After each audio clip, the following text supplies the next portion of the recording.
Good morning, Amaryllis. Just got off work, walking home. See? Walking home.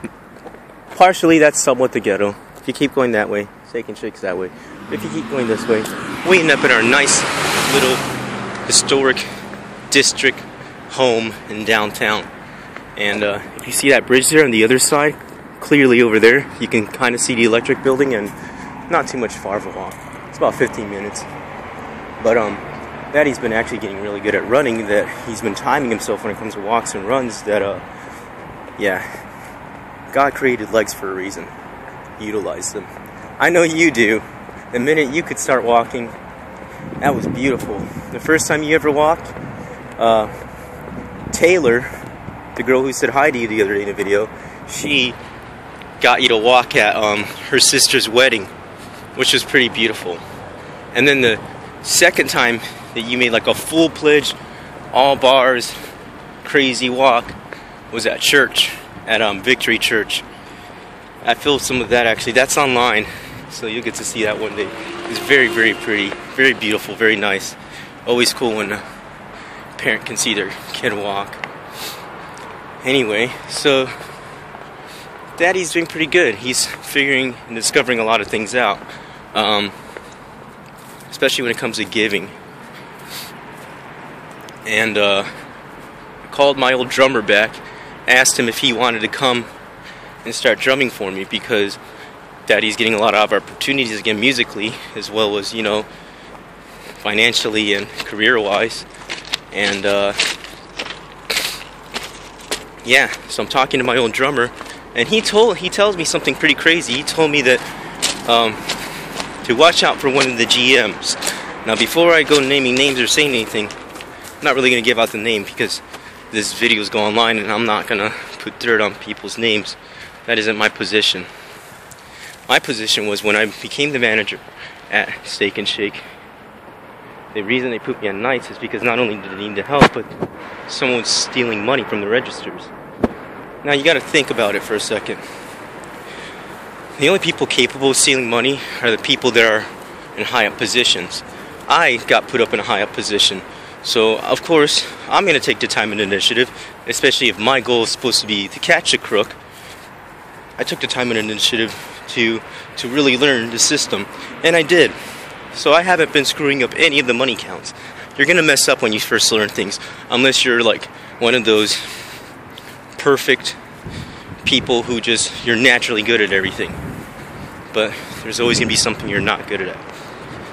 And then when you figure that out, it's either your job to discover whether to establish that you're not good at that particular skill, or how you can improve yourself to become good at that skill, or at least good enough for that skill. Anyway, to make matters short, Daddy was talking to his old drummer friend. He told him to look out for a specific person. The specific person is the one who gave Daddy the task to find out who the crook was. And yeah, now Daddy gets to file a whole investigation.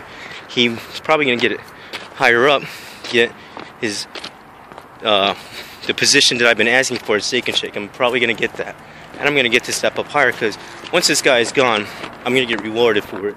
Not like, oh, here's $5,000. No, it's one of those, you did good, Ned, you caught the crook, here's a possible raise, or here's your position you've been asking for. Basically, I'm going to get rewarded for catching the crook. Until then, like I said, I need to set up the investigation, call corporate, call the right people. I've already started talking to the right people, because this guy's been harassing people at work too. And a lot of people, it's pretty cool. A lot of people look up to me, and I never thought they would, because when you're depressed, sometimes you don't see what's really in front of you. You're not grateful, unfortunately, for what's in front of you, because when you're depressed, you're sulking in yourself and the things that you don't have. Always remember that. Whenever you're depressed and you're feeling down, you're not feeling good, sit down and analyze why you're not feeling good. What's making you depressed? What's really getting to you?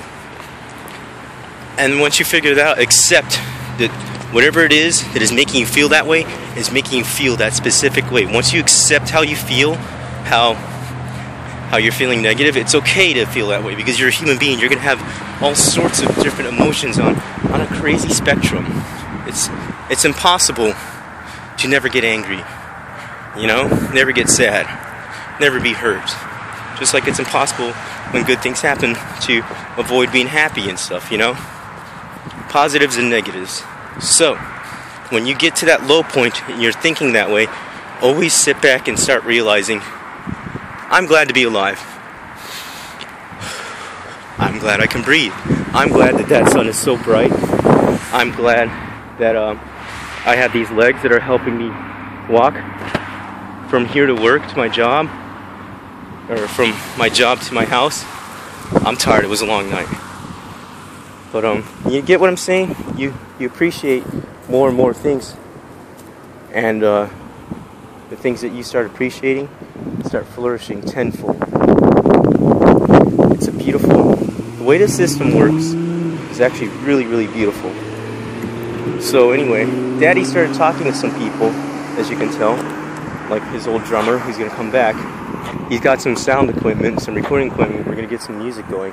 And Daddy was talking to some people out in Orlando. A bunch of people are basically waiting to hear my CD. They already know what I'm capable of doing. They already like the way I played. They just want that CD. Once I get the CD, they get to show their people, and their people are gonna pull the strings and start getting Daddy some.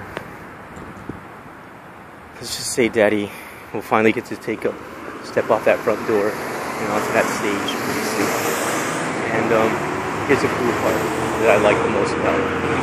When I start performing and stuff, I'm gonna open up a fund, like a tips and charity and stuff. I know people will come because the story that we have has touched a lot of people, and I'm gonna use that money, everything I'm gonna get back. Doing everything that I'm doing is gonna use everything to get to you, not give you. Eventually, it's gonna give to you, but I'm gonna use it to get you back into my life. And I don't know about you, me, but this whole not being able to see you for the last few months really gets to me. And yeah, I do know about you. I know it gets to you too, probably. I see your pictures, and it breaks my heart whenever I see you with other people. And honestly, it's funny because I see the fake smiles between, you know, the fake attempts and everything to try and find that false happiness. And you can see in your face especially how you know that that's not natural, that's not right. But you can't change everybody's hearts and motives, their intentions. As usual, like I said, you just got to focus and work on your own. And when you do that, you get what you want, and the truth comes out. So every day I'm really, really hoping that